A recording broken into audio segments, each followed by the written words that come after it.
பார்ப்போம். செல்வகுமாரின் நீண்டகால வானிலை ஆய்வறிக்கை. கோடை வெயில், கோடை மழை, கோடை நிகழ்வுகள் மற்றும் அதனைத் தொடர்ந்து வரக்கூடிய தென்மேற்கு பருவமழை எப்படி இருக்கும்? நீண்டகால வானிலை ஆய்வறிக்கை.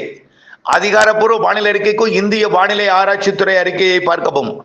2026 பிப்ரவரி 24 செவ்வாய்க்கிழமை அதிகாலை நிலவர வானிலை பதிவு.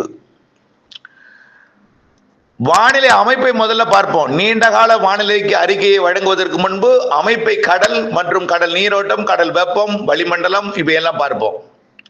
நன்றாக புரிந்து கொள்ள வேண்டும். பசிபிக் பெருங்கடல்ல வலுவான நிகழ்வுகள் தொடர்ந்து உருவாகி கொண்டுதான் இருக்கிறது.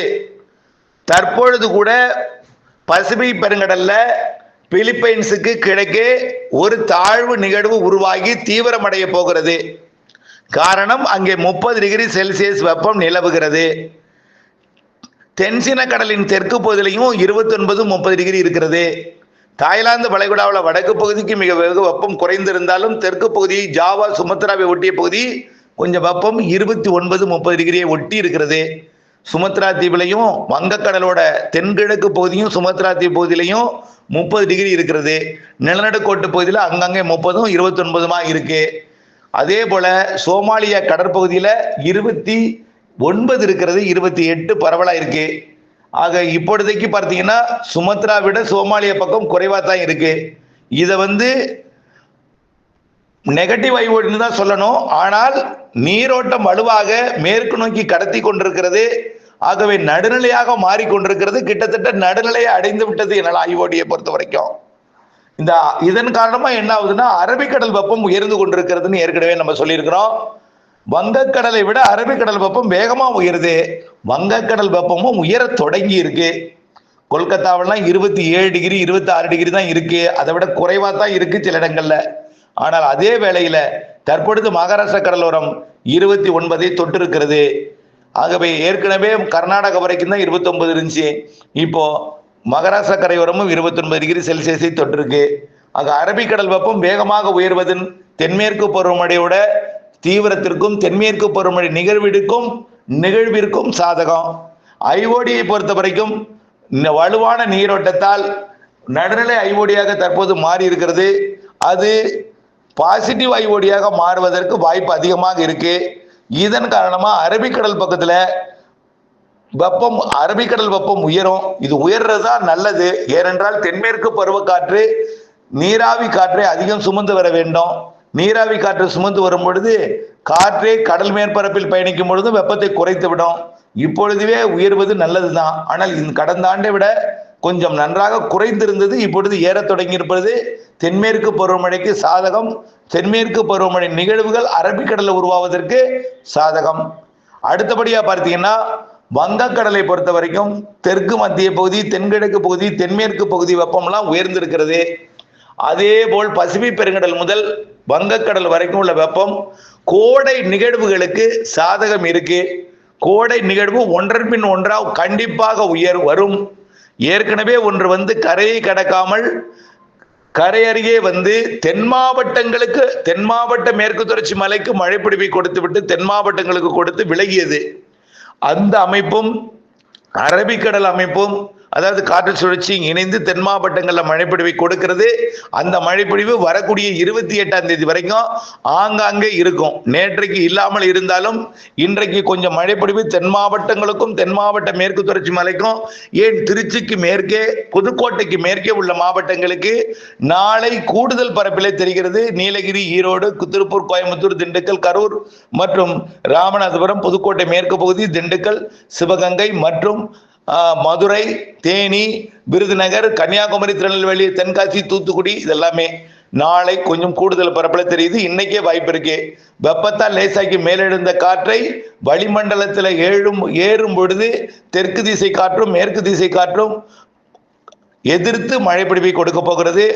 படத்தில் ஓடிக்கொண்டிருக்கூடிய அது இயங்கும் மாதிரியை நீங்கள் பார்த்தாலே புரியும். ஆகவே கற்பனை படத்தில் இருக்கக்கூடிய காற்றினுடைய வரத்து, காற்று குவிதலை பார்த்தால் தெரியும்.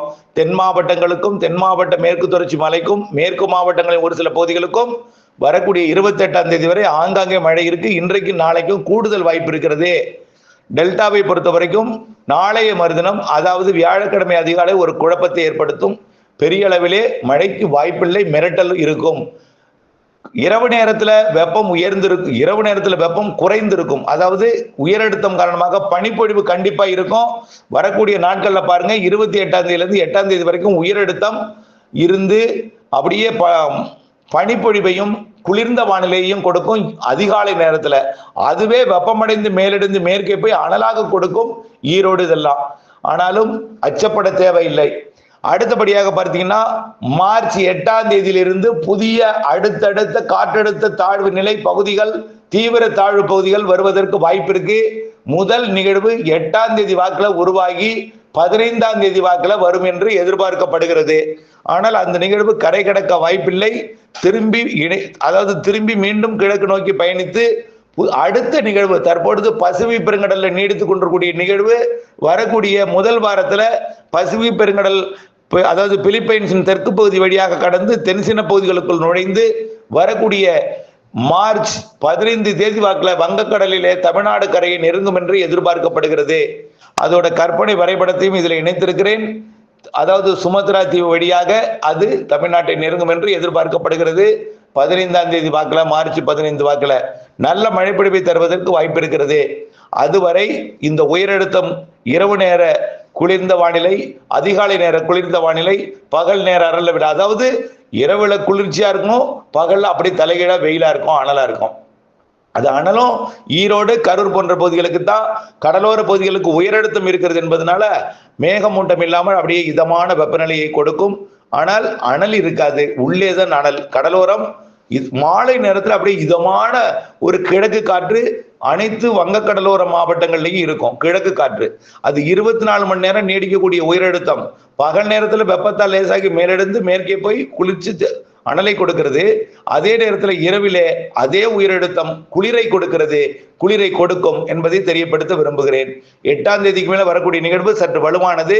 கண்டிப்பாக 8க்கு நேர்ந்து 15ஆம் தேதிக்குள் 2 நிகழ்வு எதிர்பார்க்கப்படுகிறது. ஒன்று உறுதி, 15லிருந்து 20ஆம் தேதிக்குள் நல்ல ஒரு மழைப்பொழிவை தரும் என்று எதிர்பார்க்கப்படுகிறது. மார்ச் மத்திய பகுதியில மார்ச் 21க்கு பிறகு சூரியனின் குத்துக்கதிர் வந்துடும். நிலநடுக்கோட்டு இந்திய பெருங்கடலை அடையும் மார்ச் 21 சூரியன் குத்துக்கதிர் அப்படியே குமரி முனையை நோக்கி நகர்ந்து கொண்டிருக்கும். இதனால வெப்பம் உயரும், மேலும் உயரும். உயர்ந்தாலும் ஒரு குறிப்பிட்ட பகுதிகளுக்கு தான் அதிகமா இருக்கும். அது பாளையங்கோட்டை, மதுரை மற்றும் அப்படியே திருச்சி, ஈரோடு மற்றும் கரூர், சேலம், நாமக்கல் இந்த பகுதிகளுக்கு முதல்ல உயரும். பிறகு அது சூரியன் குத்துக்கதிர் வடக்கே வர வர வர வர வர அப்படியே வேலூர் போன்ற பகுதிகளுக்கெல்லாம் மே மாதத்துல உயரும். இருந்தாலும் இந்த நிகழ்வு அவ்வப்பொழுது வெப்பத்தை கொடுத்தாலும் நிகழ்வுகள் கோடையில இருக்கு. திடீரென்று ஒரு வாரத்துக்கு நல்ல ஒரு அனலை கொடுக்கும், வெயிலை கொடுக்கும். ஆனால் கடலோரத்துல பெரிதா இருக்காது. கடலோரத்துல இயல்பா சராசரியா தான் இருக்கும். ஏன்னா அது உயரழுத்தத்தை கொடுக்கக்கூடிய ஒரு காற்று இருக்கும். உயரழுத்த காற்று தான் உள்ளே வெப்பமடைந்து போகும். உயரழுத்த காற்று இருக்கிற காரணத்தினால இரவு நேரம் அப்படியே தலைகீழா குளிர்ந்த சீதோஷணம் இருக்கும், பகல்ல வெயிலா இருக்கும். இரவுக்கும் பகலுக்கும் தலைகீழ் மாற்றமாக இருக்கும். இரவு குளிர்ந்திருக்கும், பகல் நல்ல வெயில் அதிகமா இருக்கும். வெயில் அதிகமாக இருந்தாலும் அதிகபட்ச வெயில் எல்லா இடத்துலையும் தமிழ்நாட்டில் பதிவாகாது. உள்ளேயும் மேற்கையும் ஆங்காங்கே பதிவாகும். நேற்றைக்கு கூட உடுமலைப்பேட்டை பகுதியெல்லாம் கடுமையாக அனலா இருந்தது. இன்றைக்கும் அப்படித்தான் இருக்கும், நாளைக்கும் அப்படித்தான் இருக்கும். திடீரென்று மேற்கு காற்று வந்து மழைப்பிடிப்பை ஏற்படுத்தும். இன்றைக்கும் நாளைக்கும் உடுமலைப்பேட்டை பகுதியில் ஏற்கனவே நம்ம சொல்லியிருக்கிறோம். இதே போலதான் உடுமலைப்பேட்டையிலிருந்து வேகம், அங்க மேற்கு காற்றோட வேகம் கூடுதலா இருந்தால் உள்ள தாராபுரம் தள்ளிடும், இன்னும் கொஞ்சம் கூடுதலா இருந்தால் திருச்சிக்கே தள்ளிடும். ஆனா கிழக்கு காற்று கூடுதலா இருந்தால் நேரா பாலக்காடு தள்ளும். இரண்டும் சமமாக இருந்தால் இடையில் குவிக்கும். அதுதான் எந்த இடத்தில் குவிக்கும் என்பது ஆய்வில் இருக்கு. இருந்தாலும் அதை நாளை அறிவிக்கலாம். ஆனால் இன்றைக்கும் நாளைக்கும் மழை இருக்குன்னு சொல்லியிருக்கிறோம். நாளை கூடுதல் வாய்ப்புன்னு சொல்லியிருக்கிறோம் மேற்கு மாவட்டங்கள், தென் மாவட்டங்களுக்கு. இதே போல் நிகழ்வு இருந்து கொண்டே இருக்கும். ஆனால் 2ஆம் தேதிக்கு அப்புறம் எந்த நிகழ்வும் இருக்காது. வெயில் மட்டுமே, உயரழுத்தம் மட்டுமே இருக்கும். உயரழுத்தம் இரவில் குளிரும் இருக்கும். அடுத்ததை பார்த்தீங்கன்னா இந்த மார்ச் மாதம் 8ஆம் தேதிக்கு பிறகு வரக்கூடிய நிகழ்வு 15லிருந்து 20ஆம் தேதிக்குள் உறுதியாக வலுவாக இருக்கும். அது வரைக்கும் கொஞ்சம் வெப்பம் குறைந்திருக்கும். நல்லா புரிஞ்சுக்கங்க. 8ஆம் தேதியிலிருந்து அனல் வெயில் குறையும். உயரழுத்தம் போய் கிழக்கு காற்று நுழைய தொடங்கும். கிழக்கு காற்று இருந்தால் மேகமூட்டம் இருக்கும், புழுக்க வானிலை நிலவும். நல்லா புரியுதுங்களா? உயரழுத்தம் இருந்தால் மேகம் உருவாகாது. திடீர் மேகம் மேலடுக்குல போய் வெப்பத்தால் லேசாகி மேலடுக்குல போய் திடீர் மேகமூட்டங்கள் உருவாகும். ஆனால் கிழக்கிலிருந்து வரக்கூடிய காற்று வந்தால் மேகமூட்டம் உருவாகும், புழுக்க வானிலை நிலவும். அது 8ஆம் தேதிக்கு மேல. அது ஆங்காங்கே மேகமூட்டத்தையும் தூறலையும் கொடுக்கும் 8ஆம் தேதிக்கு மேல.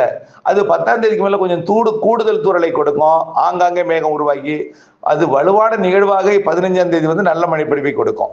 ஆக கண்டிப்பா வெயில் அதிகமாக இருக்கக்கூடிய நாள்னு பார்த்தீங்கன்னா இப்பையில இருந்து 28ஆம் தேதி வரைக்கும் மேற்கு மாவட்டங்களுக்கு, அதுக்கப்புறம் 28ஆம் தேதி 1ஆம் தேதியில இருந்து 8ஆம் தேதி வரைக்கும் பெரும்பாலான மாவட்டம் கொஞ்சம் வெப்பம் உயர்ந்து தான் இருக்கும்.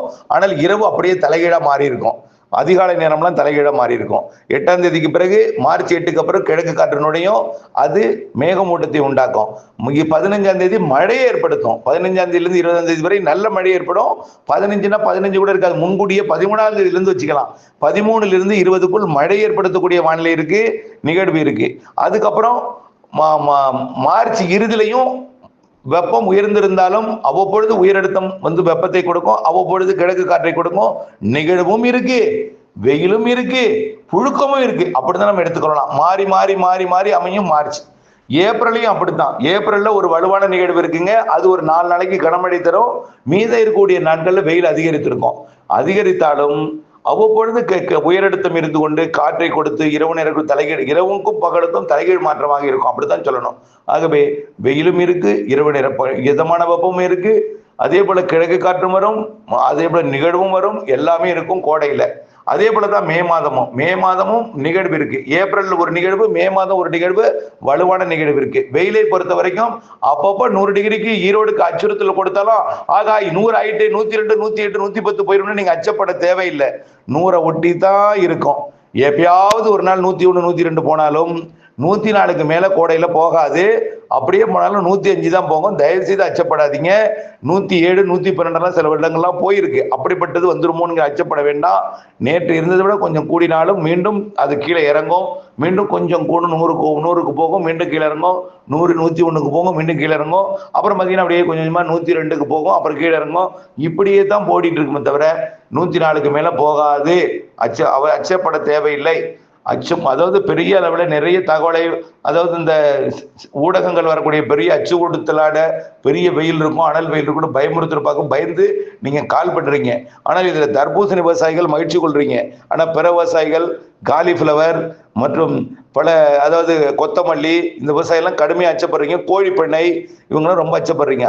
நல்லா புரிஞ்சுக்கங்க, அதிகபட்சமான வெயில் அதிகபட்சமா அந்த அக்னி நட்சத்திர காலத்துல கூட 105 தாண்டாது.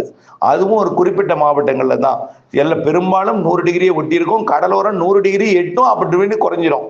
சில நேரங்கள்ல சென்னைக்கு கொஞ்சம் கூடும். அதாவது ஒவ்வொரு ஊர்லயும், அதாவது மாதத்துல, அதாவது ஒவ்வொரு நிகழ்வும் ஒரு குறிப்பிட்ட மாவட்டங்கள்ல மட்டும்தான் வெப்பத்தை உயர்த்தும். அது காற்றோட போக்கின் காரணமா நிகழ்வு வந்தால் கூட வெப்பத்தை உயர்த்தும். எப்படின்னா நிகழ்வுக்கு வெப்பமான பகுதியிலிருந்து காற்றை எடுத்தால் வரக்கூடிய வழி வெப்பமாகும். உயரழுத்தம் இருந்தால் வெப்பமடைந்து லேசாகி உள்ளே போகும்பொழுது அனலை கொடுக்கும். இப்படி செட் ஆகிறது பொறுத்து ஊருக்கு ஊரு மாறுபடும் வெப்பம். ஒரே மாதிரியே தமிழ்நாடு முழுவதும் ஒரே மாதிரியான வெப்பம் இருக்காது. அச்சப்பட தேவையில்லை. நிகழ்வும் இருக்கும், கிழக்கு காற்றும் இருக்கும், உயரழுத்தமும் இருக்கும். உயரழுத்தம் வந்தா மட்டும்தான் கொஞ்சம் வெயில் அதிகமா தெரியும். அதுவே இரவு நேரத்துல கொஞ்சம் குளிரா இருக்கும். புரியுதுங்களா? உயரழுத்தம் இருந்தால் தலைகீழ் மாற்றமாக இருக்கும், இரவும் பகலும். அதுதான் கிழக்கிலிருந்து காற்று வரும், நிகழ்வும் இருக்கு, கோடை மழையும் இருக்கு. மாதத்திற்கு ஒரு நிகழ்வு உறுதி. மார்ச்சில் ஒரு நிகழ்வு வலுவான நிகழ்வு உறுதி, ஏப்ரல்ல ஒரு நிகழ்வு வலுவான உறுதி, மேயில ஒரு நிகழ்வு வலுவான நிகழ்வு உறுதி. ஒவ்வொரு நிகழ்வுக்கும் 4 நாள் மழை இருக்கு. ஒவ்வொரு மாதத்திலையும் 4 நாள் மழை இருக்கு. குறைந்தபட்சம் நான் இதை அறிவிக்கிறேன். இணைந்தே இருங்கள் அப்டேட்ஸுடன். தென்மேற்கு பருவமழையை பொறுத்த வரைக்கும் முன்கூட்டியே தொடங்கும். நல்லா புரிஞ்சுக்கங்க, அரபிக்கடல் வெப்பம் உயர்ந்துட்டு இருக்கு. அரபிக்கடல் வெப்பம் உயர்ந்தாலே சிஸ்டம் உருவாகும். ஒருவேளை முதல் சிஸ்டம் மே இறுதியில உருவாகி கேரளா கடற்கரையை டச் ஆகாம போனுச்சுன்னா தான் பருவமழை அடுத்த சிஸ்டம் 2ஆம் தேதி 3ஆம் தேதி தொடங்கும். ஆனா டச் ஆயிட்டுனா பருவமழை தொடங்கியதாக அறிவிச்சிருவாங்க. கண்டிப்பா வலுவான நிகழ்வால தான் இந்த வருடம் பருவமழை தொடக்க போகுது. அரபிக்கடல் நிகழ்வால தான் பருவமழை தொடங்க போகுது. ஏன்னா அரபிக்கடல் வெப்பம் உயருது, கடல் நீரோட்டம் வலுத்திருக்கு. வங்கக்கடல் வெப்பம் கொஞ்சம் கொஞ்சமா தான் உயரும். இருந்தாலும் வங்கக்கடலுக்கும் வெப்பம் உயர்ந்து நிகழ்வுகளுக்கு சாதகமா இருக்கும். இருந்தாலும் இந்த வருடம் இந்த சித்திரை மாதத்துல, வைகாசி மாதத்துல வீசக்கூடிய காற்றோட தொடக்கம் வந்து லேட் ஆகும். சித்திரை வைகாசில தொடங்கக்கூடிய காற்றோட வேகம் லேட் ஆகும். கிழக்கு காற்றா இருக்கும், பெரும்பாலும் கிழக்கு காற்றா இருக்கும். தெற்கு காற்று தொடங்குவது கொஞ்சம் தாமதம் ஏற்படும். வைகாசி மாதத்துல தெற்கு காற்று டெல்டாவில் நுழைவது தாமதம் ஏற்படும். இருந்தாலும் அதுவும் இருக்கும், தாமதம் ஏற்படும், கொஞ்சம் லேட் ஆகும். இதனால என்ன ஆகும்னா தென்மேற்கு பருவமழை தாமதமடைன்னு சொல்லக்கூடாது. அரபிக்கடல் நிகழ்வு தீவிரத்தின் காரணமா கேரள பகுதியில் வெப்பம் உயர்வதன் காரணமா முன்கூட்டியே தென்மேற்கு பருவமழை தொடங்கும். முன்கூட்டியே தென்மேற்கு பருவமழை அணைகளை நிரப்பும். ஆகஸ்டுக்குள்ள அணைகளை நிரப்பும். எல்லாமே இருக்கு. கடந்த ஆண்டே நீங்கள் நினைவில் கொள்ள வேண்டும். அப்படித்தான் நீங்கள் எடுத்துக்கொள்ள வேண்டும். இணைந்தே இருங்கள் அப்டேட்ஸுடன். அதே போல கோடை வெப்பச்சலன மழை ஜூன், ஜூலை, ஆகஸ்ட் வெப்பச்சலன மழையில அனைத்து மாவட்டங்களுக்கும் சிறப்பா இருக்கு. பொதுவாக எல்லா காரணியும் சிறப்பா இருக்கு. எல்னினோ லானினோ குறித்து அச்சப்பட வேண்டாம். எல்னினோ கிடையாது, நியூட்ரலா தான் இருக்கும். நல்லா புரிஞ்சுக்கிங்க. வானிலையாளர்களோட கணிப்பு தான் இது. உலக வானிலையில அனைவரும் ஒருமித்த கருத்து கூட இல்ல. அது முதல்ல புரிஞ்சுங்க. நாம சொன்ன மாதிரி நடுநிலையா தான் இருக்கும் அப்படின்னு பலர் சொல்லி இருக்கிறாங்க. ஓரிரு பேர் கொஞ்சம் சதவீதத்துல கூட்டி காமிக்கிறாங்க. எல்னினோ வரும். எல்னினோ இந்த வருடம் கிடையாது. லானினா தான். ஒருவேளை அப்படி கொஞ்சம் அதாவது கடல் அதாவது நேரடியாக பசிபிக் பெருங்கடல்ல ஆசியா பக்கம் அவங்க நீரோட்டம் வராம ஒரு வட்டம் அடிக்குது. அதனால நடுநிலையாக மாறலாம். நடுநிலையாக மாறி நிகழ்வுகளை உருவாக்கும். அமெரிக்காவை விட ஆசியா பக்கம் வெப்பம் கூடிதான் இருக்கும். அதனால ஸ்ட்ராங்கான ஒரு எல்னினோ இதெல்லாம் கிடையாது. லானினா தான். வீக் லானினாவா இருக்கலாம், நடுநிலையா இருக்கலாம். அவ்வளவுதான் தெரியல. லானினா தான் தொடரும் என்பதையும், மழைப்பொழிவுக்கு பிரச்சனை இல்லை என்பதையும், கோடை நிகழ்வுகளுக்கு சாதகம் இருக்கும் என்பதையும் தெரியப்படுத்த விரும்புகிறேன். இணைந்தேருங்கள் அப்டேட்ஸுடன். நன்றி.